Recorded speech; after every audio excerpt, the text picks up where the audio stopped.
24 ঘন্টা পরে তখন সবাই বলবে তাড়াতাড়ি আব্দুল আলিমকে কবরে দিয়ে দাও, তাড়াতাড়ি আব্দুল করিম রে কবরে দিয়ে দাও, তাড়াতাড়ি রহিম রে কবরে দিয়ে দাও।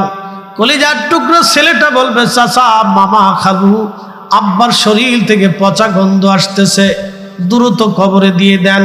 প্রাণের বিবি বলবে স্বামীরে কবরে দিয়ে দেন, গন্ধ ছড়িয়ে গেছে। আপনি যে দামি খাটের মধ্যে ঘুমাইতেন, যে সুন্দর রুমের মধ্যে ঘুমাইতেন, এই রুম থেকে বের করে আপনাকে উঠানের সামনে নিয়ে একটা খাটিয়ার মধ্যে করে উপরে একটা চাদর দিয়ে আপনাকে ঢেকে রাখা হবে। সবাই শুধু দ্রুত গতিতে কবর খনন চলবে, বাঁশ কাটা শুরু হয়ে যাবে, জানাজার জন্য প্রস্তুতি চলবে, কাফন দাফনের জন্য ব্যবস্থা হতে থাকবে।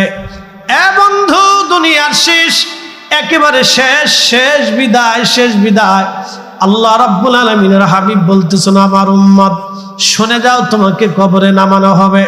কিন্তু বিজ্ঞানের থিওরি থেকে আপনাকে আজকে বলে দিয়ে যাই, 24 ঘন্টা পরে শরীর থেকে পোকামাকড় বের হইয়া শরীরে পচা গন্ধ বের হতে থাকে।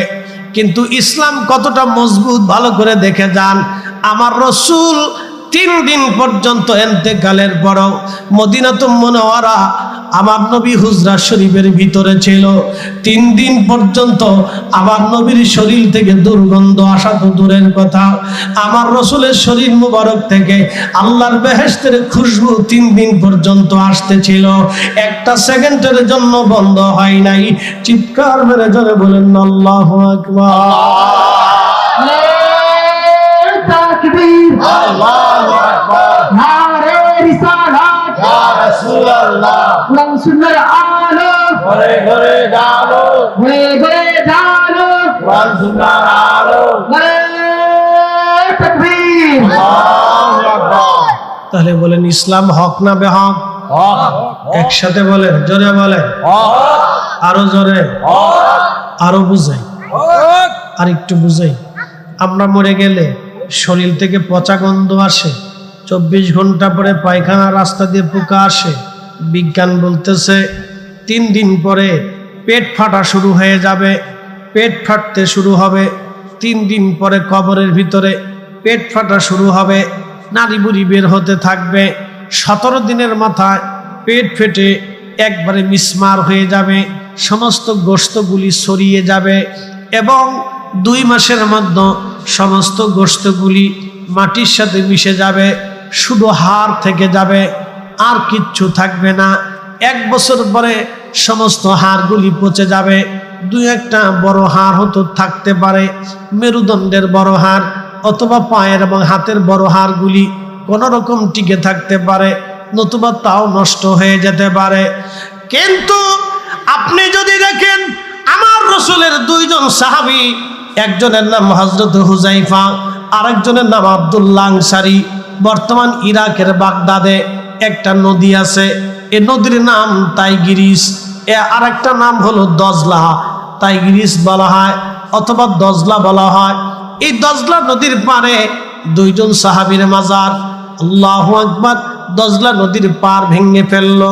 দজলা নদীর পানি তাদের কবরের মাকবারার মধ্যে পানি আসে, পানির কারণে কবর স্যাঁতস্যাঁতে হয়ে গেল। 1933 বাদশার নাম বাদশাহ ফয়সাল, প্রধানমন্ত্রী নুরিয়াল মালিকি, ইরাকের বাগদাদে। আল্লাহু আকবার। হযরত বাদশাহ সাম ফয়সাল ঘুমিয়ে আছেন, স্বপ্নের মধ্যে দেখতেছে প্রিয় নবীর 2 জন সাহাবীর একজনের নাম হুযায়ফা এসে বলতেছে, ও বাদশাহ ফয়সাল, আমি রসুলের সাহাবী হুযায়ফা বলতেছি, আমার কবরটা দজলা নদীর পার ভেঙে ফেলে দিয়েছে। দজলার পানি ঢেউে ঢেউে আমার কবরের মধ্যে আসে। আমার বন্ধু নবীর সাহাবী রসুল হযরত আব্দুল্লাহ আনসারীর কবর স্যাঁতস্যাঁতে হয়ে গেছে। তারও কষ্ট হয়, আমারও কষ্ট হয়। দ্রুত গতিতে আমাদের কবর তুমি অন্য জায়গায় সরায় নাও। আমরা রাসূলুল্লাহর সাহাবী, আমাদের বড় কষ্ট হয়ে যাচ্ছে। একসাথে জোরে বলা যাবে কি আল্লাহু আকবার। ইসলাম আছে? আছে। একসাথে বলি আছে। আরো জোরে আছে। থাকবে?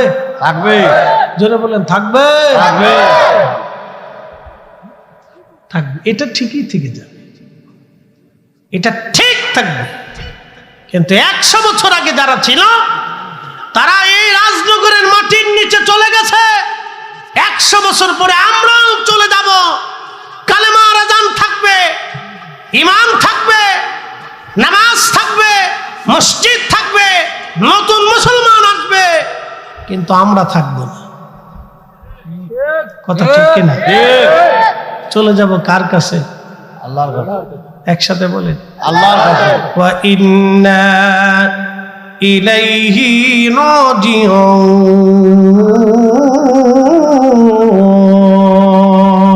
আল্লাহু আকবার।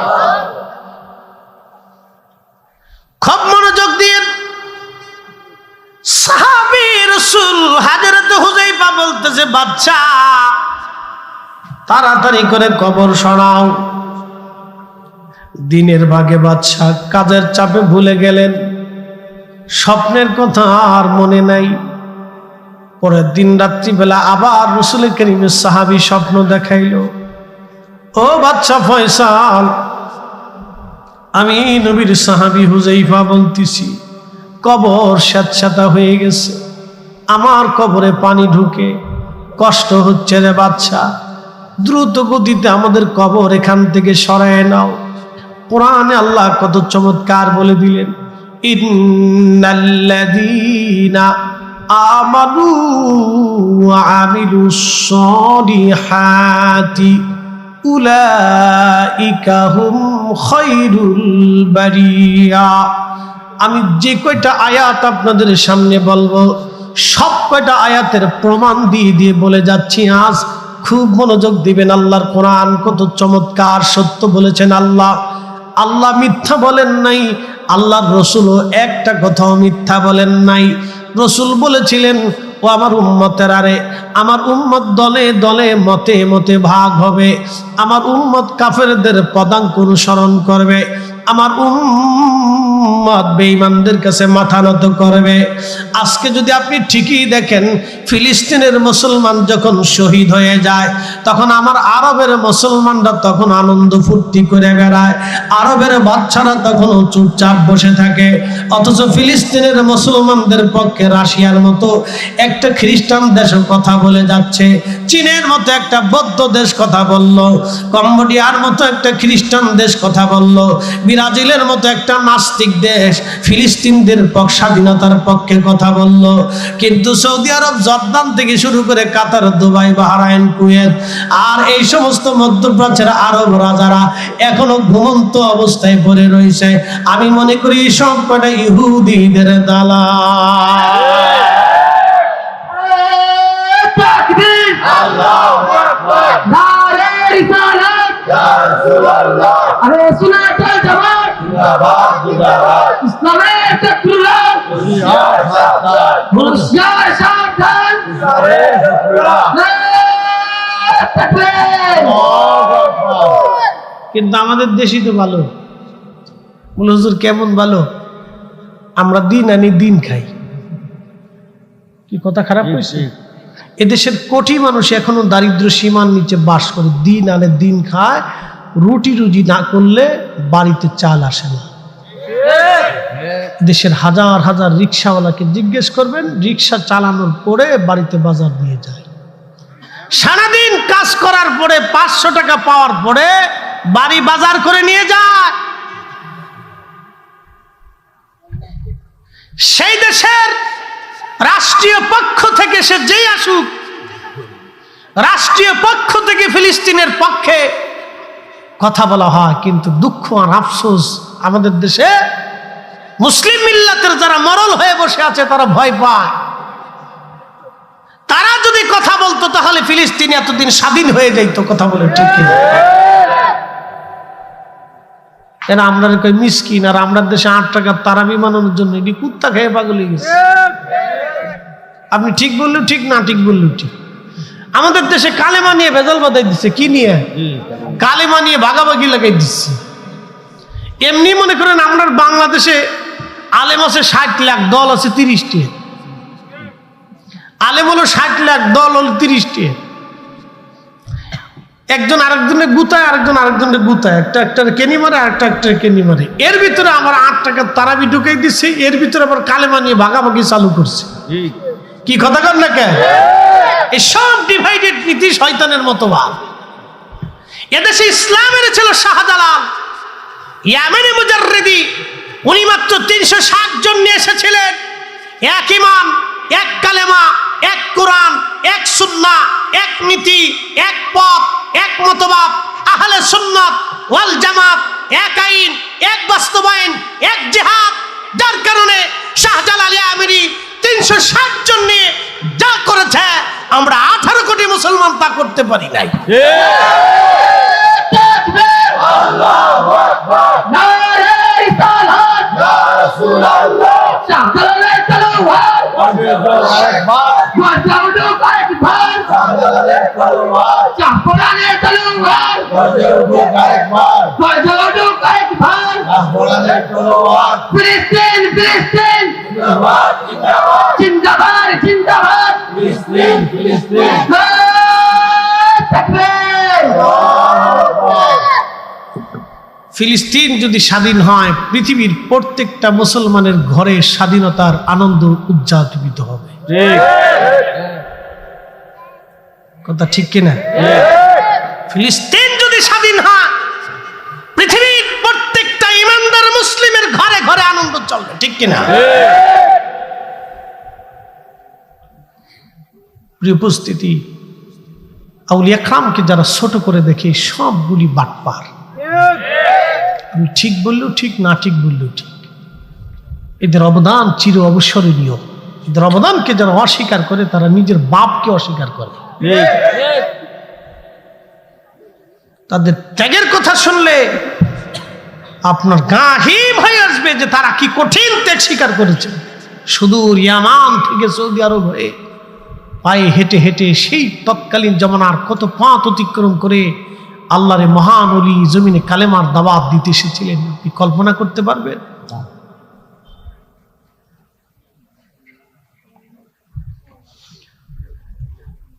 প্রিয় রাজনগরবাসী,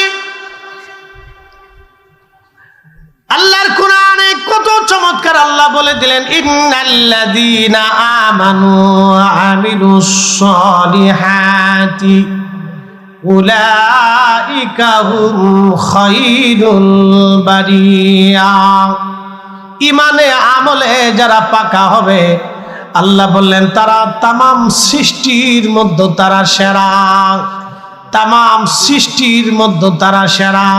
কোরআনের ওপরে আল্লাহ বলেন, ইয়া কুল ইয়া, আল্লাহ রাব্বুল আলামিন বলেন, ইয়া আইয়াতুহান নাফসুল মুতমাইন্না তুরজিই ইলা রাব্বিকি রাদিয়াতাম মারদিয়া।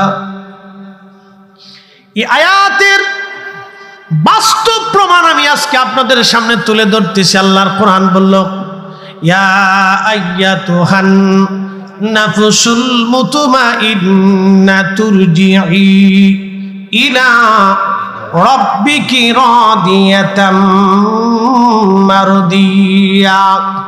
হে নফসে মুতমাইন্না, প্রশান্ত আত্মা, তুমি প্রশান্ত আত্মা। নামাজ ছেড়ে দাও নাই, রোজা ছেড়ে দাও নাই, জিকির ছেড়ে দাও নাই, হজ ছেড়ে দাও নাই, যাকাত ছেড়ে দাও নাই, হালাল খেয়েছো, অন্যায় করো নাই, জুলুম করো নাই, ন্যায় বিচার করেছো, ভালো রাস্তায় চলেছ। আমাদের দেশে দেখবেন যারা ন্যায় করে, অন্যায় করে না, ন্যায় বিচার করে, ন্যায় পথে থাকে, তাদেরকে এই সমাজ বেশি দিন বাঁচতে দেয় না। তাদেরকে এই সমাজ তাদেরকে সাইড দেয় না। তাদেরকে এই সমাজ বেশি দিন গ্রহণ করে না। কি কথা কন না কেন? আমার দেশের যারা ভালো রাস্তায় পথে ভালো মতো চলে, তাদেরকে এই সমাজ বলে বোকা, বলে ও বোকা শোকা, ও সাদা সিধে, ও বুঝে না।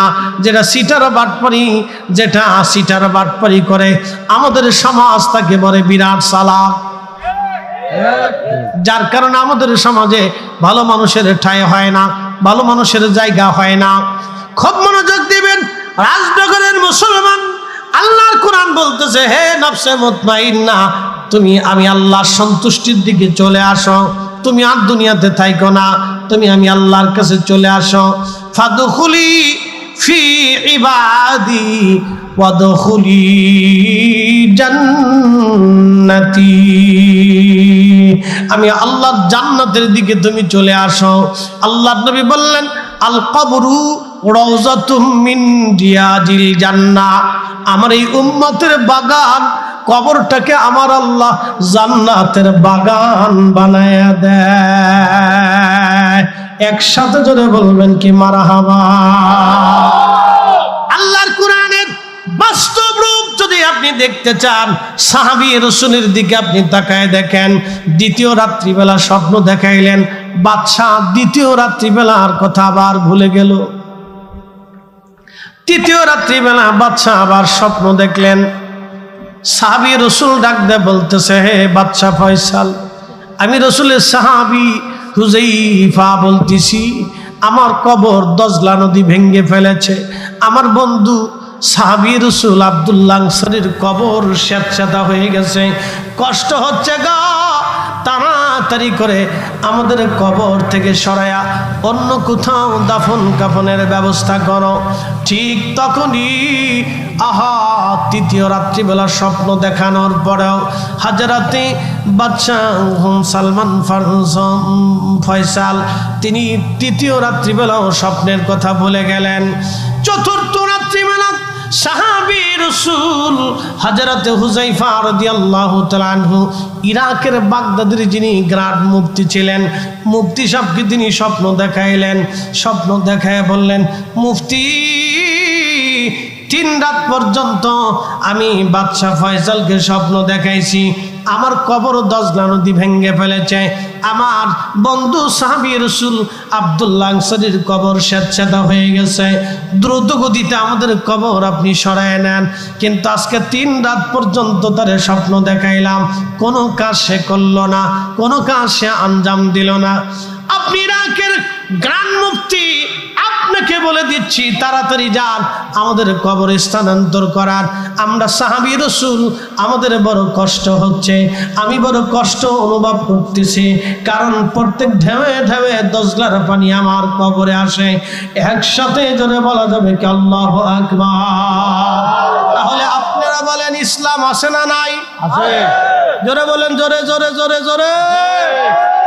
হক না বেহক? হক। বুঝে যাওয়াটা জরুরি বন্ধু, খুব মনোযোগ দিয়ে কথাগুলি শুনে যাবেন। আজ বুঝে যাওয়াটা জরুরি। সাহাবী রাসূল হযরত হুযাইফা যখন এই স্বপ্ন দেখাইলেন, স্বপ্ন দেখানোর পরে বাদশা ফয়সালের কাছে ইরাকের গ্রান্ড মুফতি কি করে যাবেন? তিনি ঘুম থেকে উঠে ফজরের নামাজ পড়ে উনি দ্রুত গতিতে প্রধানমন্ত্রী নুরিয়াল মালিকির কার্যালয়ে গেলেন।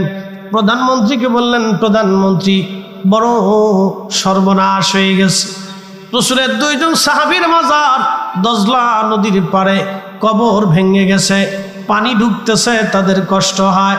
আজকে 3 রাত বাদশা ফয়সালকে স্বপ্ন দেখানো হয়েছে, কিন্তু কাজের চাপে মনে হয় তিনি ভুলে গেছেন, কোনো ব্যবস্থা নিচ্ছেন না। আমাকে আজকে রাত্রিবেলা স্বপ্ন দেখানো হয়েছে, দ্রুত গতিতে চলেন, আমরা বাদশার কাছে চলে যাই, নতুবা সর্বনাশ হয়ে যাবে। গ্রান্ড মুফতি চলে গেলেন প্রধানমন্ত্রীকে সাথে নিয়ে। বাদশা ফয়সালের কার্যালয়ে বসে যখন বললেন, বাদশা আজকে 3 রাত সাহাবী রাসূল আপনাকে স্বপ্ন দেখাচ্ছে, আপনি কোনো স্বপ্নের ব্যবস্থা নেন নাই, আজকে 3 রাত পর্যন্ত তার কষ্ট হচ্ছে, দজলা নদীর পানি তার কবরের মধ্যে ঢুকে যাচ্ছে, আপনাকে কবর সরাইতে বলা হয়েছিল, আপনি সরান নাই, আপনি তাড়াতাড়ি করে ব্যবস্থা করেন। আজকে 4র্থ রাত্রিবেলা আমার স্বপ্ন দেখানো হয়েছে, যদি না সরান সর্বনাশ হয়ে যাবে।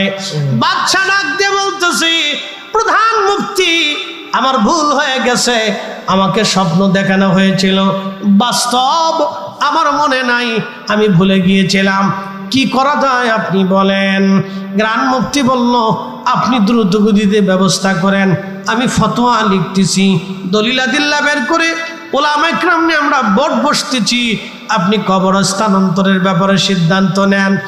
এই কথাগুলি সারা অঞ্চলে ছড়িয়ে গেল।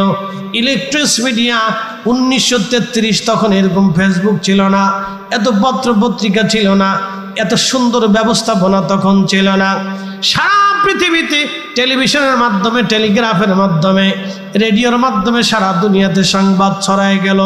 তখন হজের মৌসুম ছিল, লক্ষ লক্ষ হাজিরা আরাফাতের মাঠ দিয়া মক্কাতুল মুকাররমি মেহেরবান।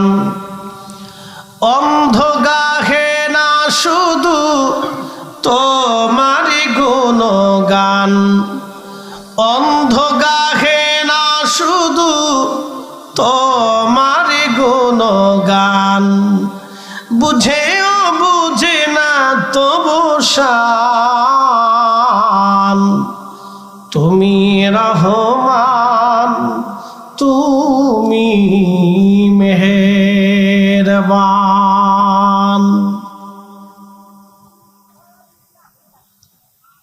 খুব মনোযোগ দিয়েন, খুবই মনোযোগ দিবেন।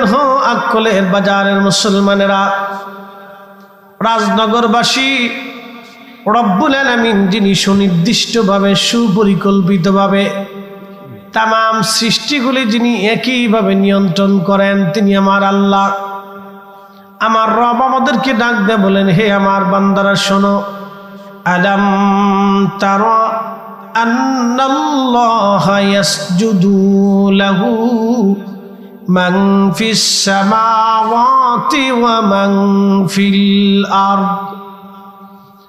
আমার রব ডেকে বলতেছে, হে বান্দা, আমি আমার রসুলকে ডাক দিয়ে বললাম, হাবিব আপনি কি লক্ষ্য করেন নাই আসমান জমিনের মধ্যে যাহা কিছু আছে সব কিছু আমি আল্লাহকে সেজদা দেয়। একবার জোরে বলা যাবে কি আল্লাহু আকবার?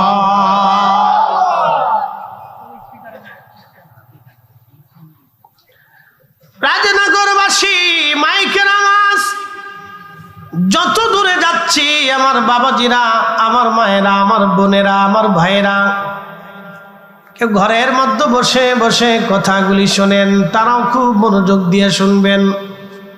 আল্লাহর পবিত্র কালামের একটা কথাও কোনোদিন মিথ্যা হয় নাই, কখনো আর মিথ্যা হবে না। আমার রব বলে দিয়েছেন, লা তাবদীলা কালিমাতিল্লাহ। আমি রব যেটা বলেছি, আমার কালামের আর কোনো পরিবর্তন নাই, সংযোজন নাই, বিয়োজন নাই, কিছুই নাই। আমি যাহা বলেছি তাহাই ঠিক। বলে কেমন? খুব মনোযোগ দিবেন। 1450 বছর আগে কোরআন শরীফ আল্লাহ বলে দিলেন, হুজুর আপনি উম্মতকে জানান, কুল্লু নাফস, এমন কোন জীবন নাই, দাইকাতুল মউত, ওই জীবনের মৃত্যু না হবে। বর্তমান পৃথিবীতে 4 লক্ষ প্রজাতির জীব এবং জীবন আছে, একটা দুইটা না, 4 লক্ষ প্রজাতির জীব এবং জীবন আছে। আল্লাহু আকবার। এমন কোন জীব নাই তার মৃত্যুর স্বাদ না নিতে হবে। আপনার বাড়ির বিড়াল, আপনার বাড়ির কুকুর, আপনার বাড়ির গরু, আপনার বাড়ির মুরগি, আপনার বাড়ির কবুতর, আপনার পুকুরের মাছ, বনের পশু, আকাশের পাখি, সৃষ্টির মধ্যে যত জীবন আছে সব জীবনকে মরণের স্বাদ নিতে হবে। আল্লাহ বলে দিলেন, হাবিব উম্মতকে জানান, এই মৃত্যু থেকে কেউ পালাইতে পারবে না।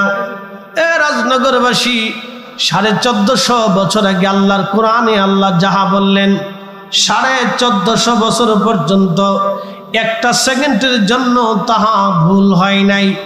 আমার রব আরো বলে দিলেন, হে আমার উম্মত তোমরা শুনে নাও, কুল, হুজুর আপনি বলে দেন, ইন্নাল মাউতাল্লাযী তাফিরুনা মিনহু, নিশ্চয় মানুষেরা এবং অন্যান্য প্রাণীরা সবাই মৃত্যু থেকে পালানোর চেষ্টা করে।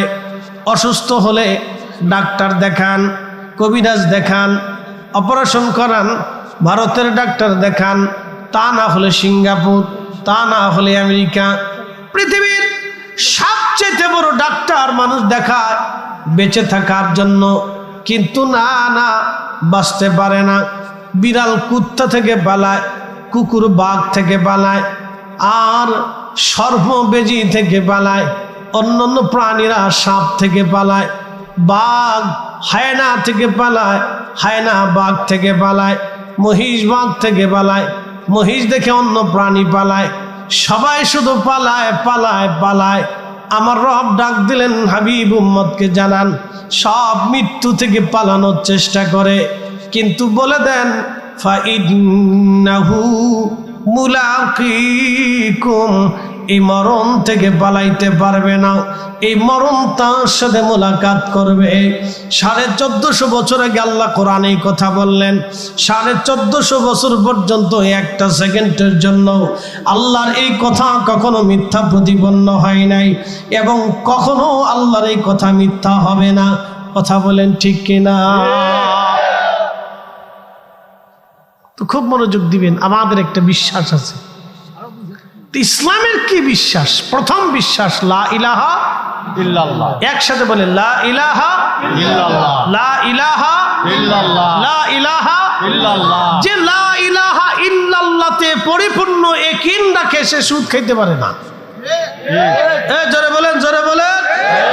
যে লা ইলাহা ইল্লাল্লাহতে পরিপূর্ণ ইয়াকিন রাখে সে ঘুষ খাইতে পারে না। যে লা ইলাহা ইল্লাল্লাহতে পরিপূর্ণ ইয়াকিন রাখে সে মানুষের হক, মানুষের সম্পদ, মানুষের টাকা নষ্ট করতে পারে না, কখনোই না, অসম্ভব, হতেই পারে না। প্রিয় রাজনগরবাসী, সাহাবীদের জীবন থেকে যদি আপনি দেখেন, সাহাবীদের চরিত্র যদি আপনি দেখেন, একজন সাহাবীর নাম হযরত ওমর রাদিয়াল্লাহু তাআলা আনহু, খলিফাতুল মুসলিমিন ছিলেন, সারা পৃথিবীর খলিফা ছিলেন তিনি।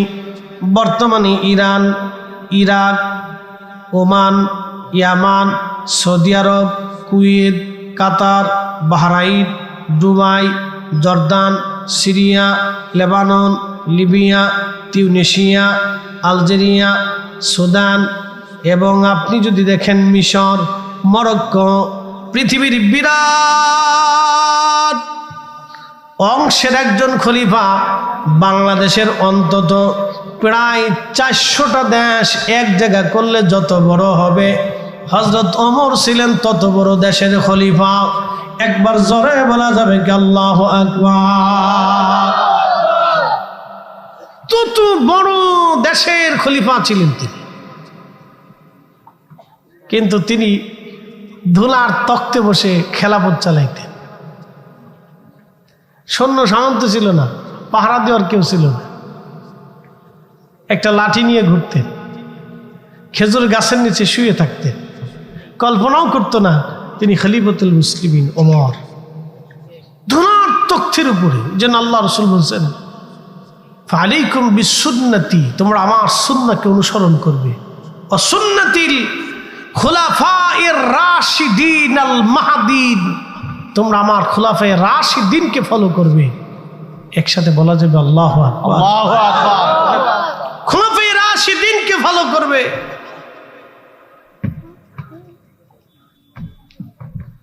প্রিয় রাজনগরবাসী, হযরত ওমরের আগে একজন খলিফা ছিলেন, তার নাম আবু বকর। মনোযোগ দিবেন, কি করে তারা লা ইলাহা ইল্লাল্লাহতে বিশ্বাসী ছিল। হযরত আবু বকর সিদ্দিক রাদিয়াল্লাহু আনহু ঘরের মধ্যে প্রদীপ জ্বালাইয়া কাজ করতেছেন। এমন সময় একজন মেহমান ওনাকে সালাম দিলেন, আসসালামু আলাইকুম ওয়া রাহমাতুল্লাহি ওয়া বারাকাতুহু ইয়া আমিরাল মুমিনিন। হযরত আবু বকর বললেন, কে? ভিতরে আসেন।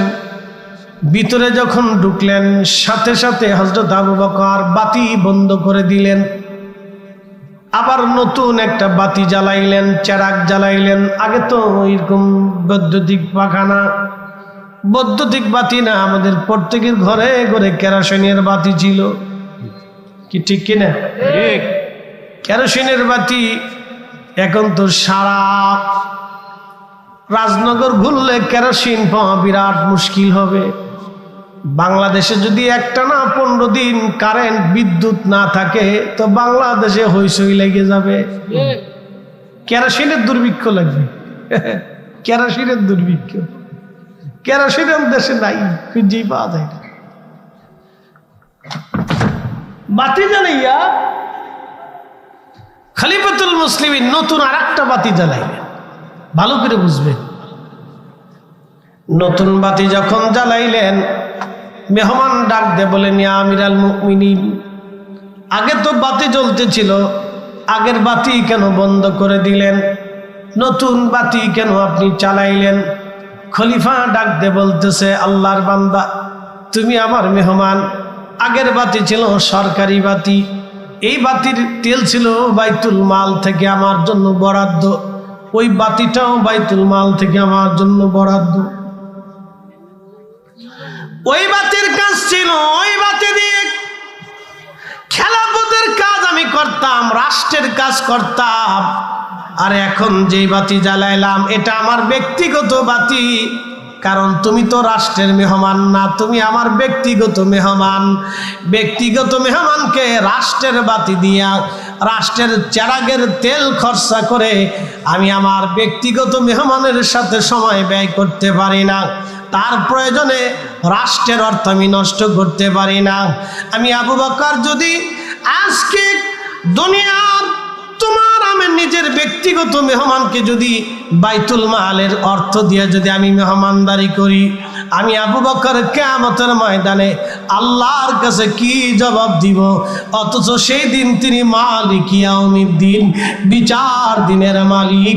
একবার জোরে বলা যাবে কি আল্লাহু আকবার। তেলের গাড়ি তেলে চলে,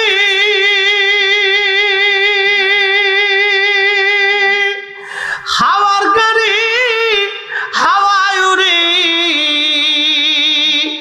বিনা তেলে চালায় গাড়ি নবী সুলাইমান। আমরা সেই মুসলমান, আমরা সেই মুসলমান। কি বুঝলেন?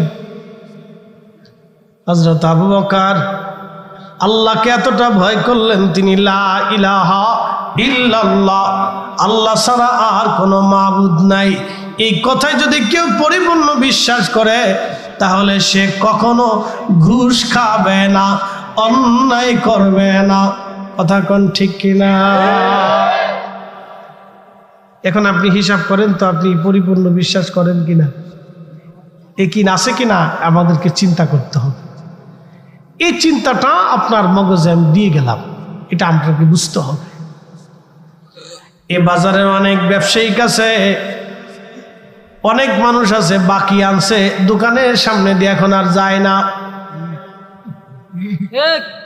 ঠিক আছে বলেন, বাকি আনছে দাদু দোকানের সামনে দিয়ে যায় না। ওই দোকানদার এখনো শত্রু হয়ে গেছে। কি হয়ে গেছে?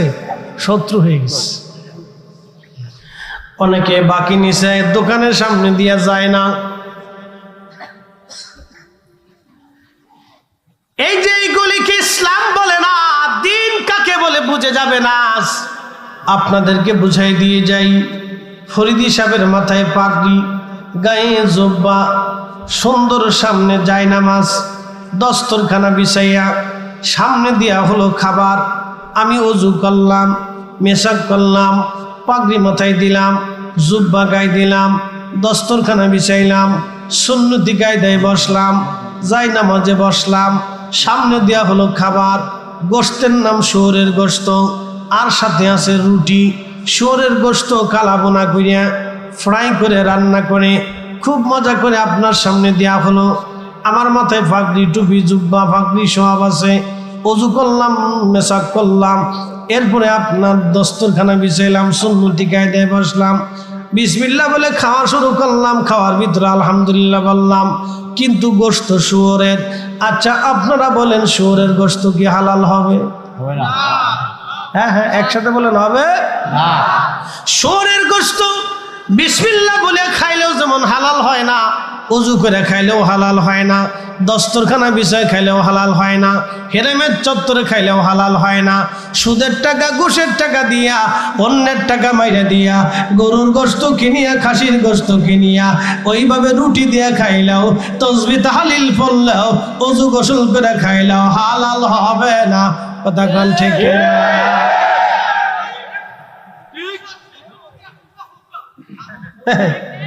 রাষ্ট্রের প্রধানই এখন সুদ হয়ে গেছে, আর তা কই লাভ নেই।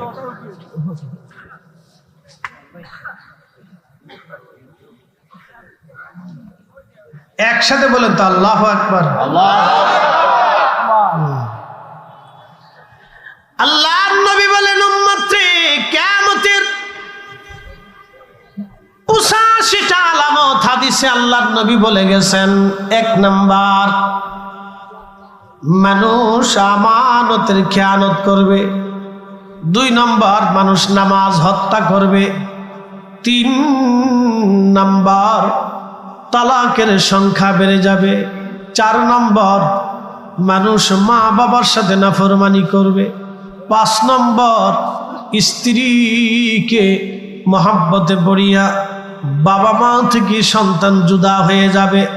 6 নম্বর, সমাজে বেহায়াপনা, প্রচুর পরিমাণে বেপর্দা বেহায়াপনা উলঙ্গপনা ছড়িয়ে যাবে। 7 নম্বর, নারীরা প্রকাশ্যে নাচানাচি করবে। আজকে তার বাস্তব প্রমাণ হলো টিকটক।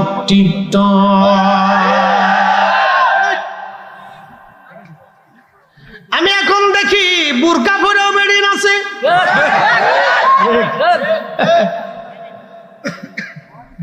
বুরকা পরে বেরিয়ে আছে, বুরকার ইজ্জত শেষ করে ফেলছে। আমার কিছু এটা কয়ে লাভ নেই তো, কারে কম করছে, অবস্থা খুব বিপদ। টিকটক বোরকা পরেও বেডিন আছে, বোরকা পরেও টিকটক বানান শুরু করছে।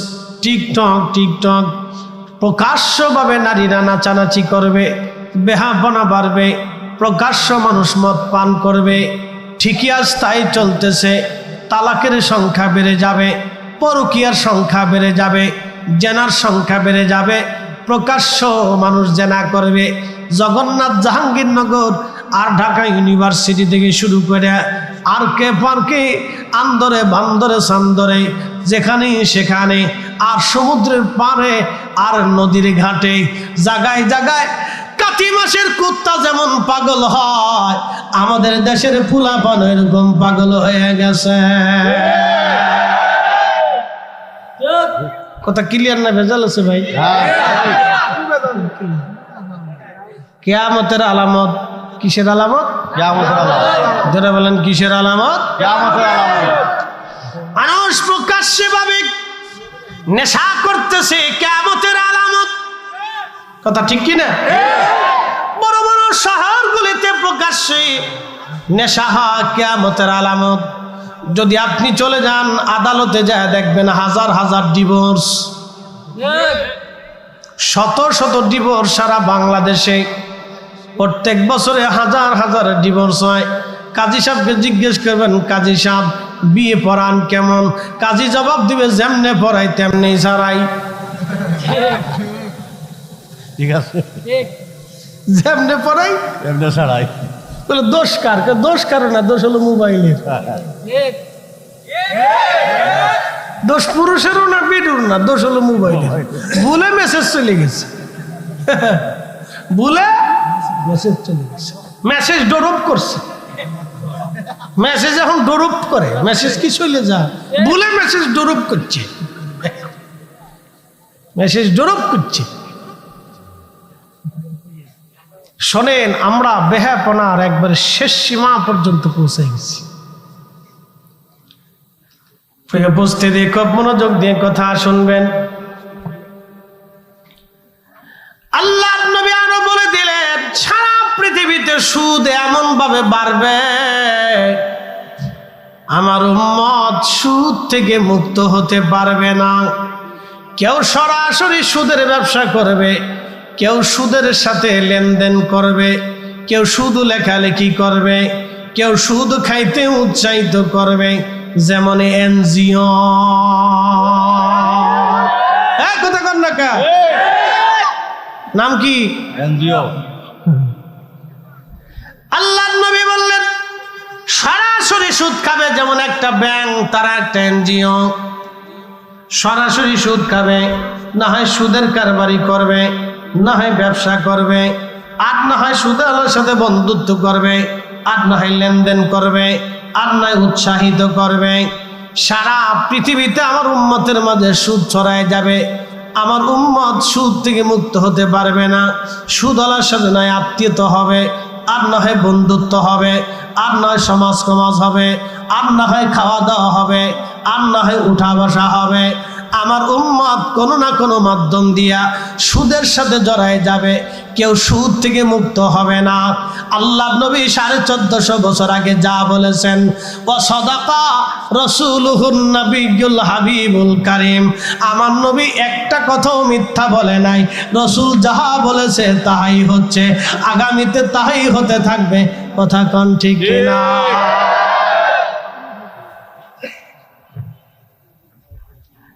নবী বলেছেন প্রকাশ্য জানা হবে।